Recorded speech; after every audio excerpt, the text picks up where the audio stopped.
मोटे कइले बा घुमचा के दाती कोटे कइले बा अरे दोसरा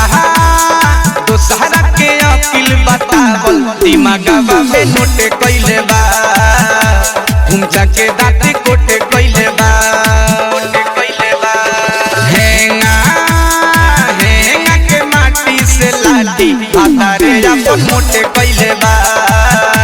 घुमचा के दाती कोटे कइले बा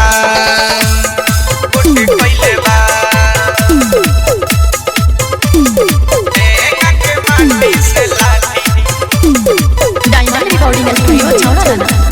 आतारे अपन मोटे कइले बा घुमचा के दाती कोटे कइले बा हेंगा के माटी से लाठी घुमचा के दाती कोटे कइले बा सजिया पहिले घूटा हटाइले हाथे रे कुछो न देले निशानी उठवा के लागल चाटे रे उठवा के लागल चाटे सजिया पे आइले घूटा हटाइले हाथे रे कुछो न देले निशानी उठवा के लागल चाटे रे सखी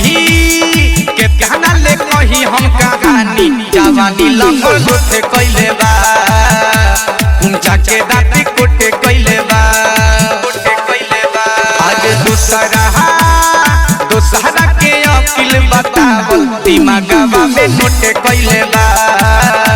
घुमचा के दाती कोटे कइले बा कोटे कइले बा कोटे कइले बा हेंगा के माटी से लाठी घुमचा के दाती कोटे कइले बा संजय शराबी पिया न हमसे शरम कइले बा काका कुआरे में कैलक तू हमसे बताइले बा तू हमसे बताइले बा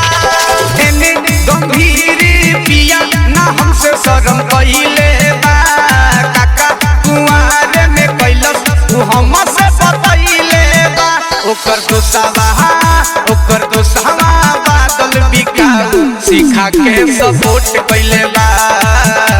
घुमचा के दाती कोटे कइले बा अरे हेंगा के माटी से लाठी आतारे अपन मोटे कइले बा घुमचा के दाती कोटे कइले बा